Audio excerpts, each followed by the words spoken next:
नमस्कार, स्वागत आहे तुमचं आपल्या डिलिशियस कट्टा या मराठी चॅनलवर। आज आपण भरपूर भाज्या घालून छान जाळीदार असा हलका पौष्टिक बेसन चिला करणार आहोत। हा बेसन चिला जे लोक वजन कमी करतायत ते नाश्त्यामध्ये किंवा जेवणामध्ये खाऊ शकतात। अगदी पोटभरीचा आहे। खूपच याला छान जाळी येते, चवीला तर खूप सुंदर लागतो आणि त्यासोबतच आपण पुदिना चटणीही केलेली आहे, त्यामुळे असा चिला तुम्हीही नक्की ट्राय करा। तर चला रेसिपीला सुरुवात करूया। बेसन चिला करण्यासाठी इथे मी 1 वाटी बेसनचं पीठ घेतलं आहे, म्हणजे चणा डाळीचं पीठ।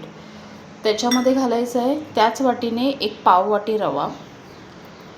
आता याच्यात थोडं पाणी घालायचं आणि याला भिजवून घ्यायचं आहे।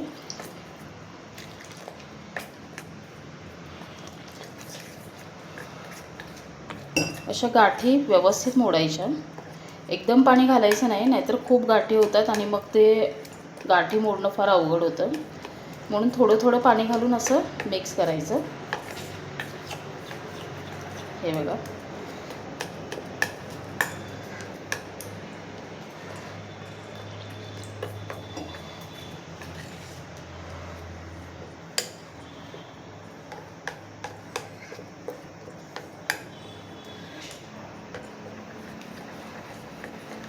आता हे व्यवस्थित मिक्स केलं की आपल्याला याच्यात काही भाज्या घालायच्या आहेत। आता इथे मी एक लहान कांदा असा बारीक चिरून घेतला आहे, तो घालायचा।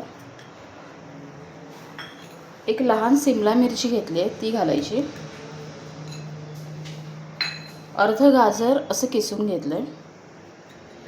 भाज्या तुम्ही तुमच्या आवडीप्रमाणे कमी जास्त करा।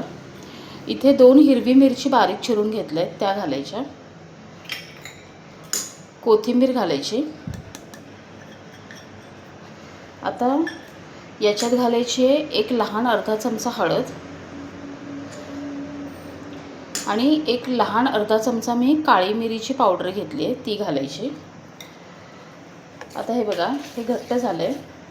परत आता याच्यात थोडं पाणी घालायचं। आपल्याला हे मिश्रण खूप घट्ट नको आहे। आधी असं सगळं मिक्स करून घ्यायचं। आता याच्यात पाणी घालूया।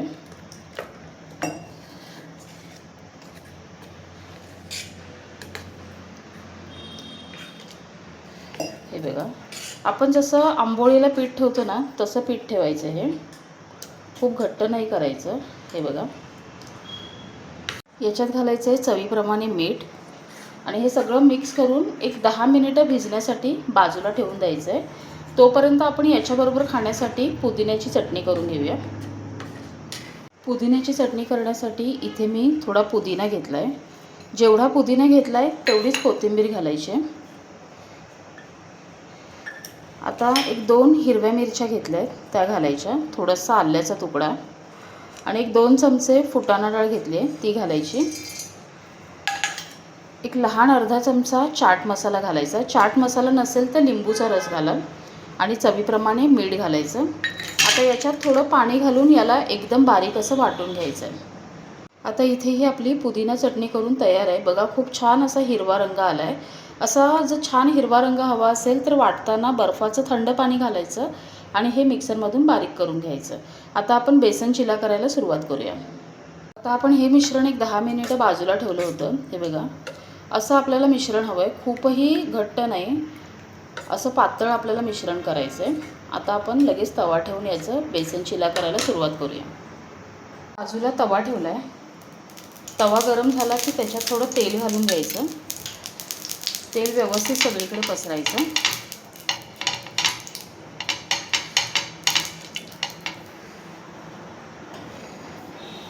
आता आपण जे मिश्रण तयार केलं आहे ते व्यवस्थित हलवून घ्यायचं आणि शक्यतो असं फुलपात्र घ्यायचं घालण्यासाठी। म्हणजे फुलपात्र घेतल्याने काय होतं, आपल्याला व्यवस्थित तव्यावरती घालता येतं। हे बघा, असं छोटं फुलपात्र घ्यायचं। आता गॅस थोडा मीडियम करायचा आणि वरून थोडंसं तेल घालायचं आणि याला व्यवस्थित थोडं भाजू द्यायचं। आता काय करायचं, याच्या वरची बाजू कोरडी झाली आहे तर हळूच अशा अगोदर कडा सोडवून घ्यायच्या। पहिलं कडा मोकळ्या करून घ्यायच्या।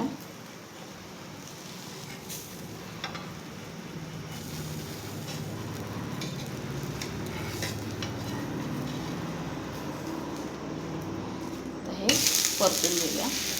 आता दुसरी बाजूही छान भाजायची आहे. याच्यावर वरून थोडंसं तेल घालूया आणि दुसरी बाजूही व्यवस्थित भाजून घेऊया. आता हे बघा, याची दुसरी बाजूही छान भाजली आहे, अगदी छान भाजलं आहे. आता हे काढून घेऊया. आता इथे आपला बेसन चिला आणि त्यासोबत पुदिना चटणी करून तयार आहे. खूप छान लागतं. तर अशी रेसिपी तुम्हीही नक्की ट्राय करून बघा. माझी रेसिपी जर तुम्हाला आवडली तर लाईक करा, कमेंट करा आणि जर माझ्या चॅनलला सबस्क्राईब केला नसाल तर माझ्या चॅनलला सबस्क्राईब करा.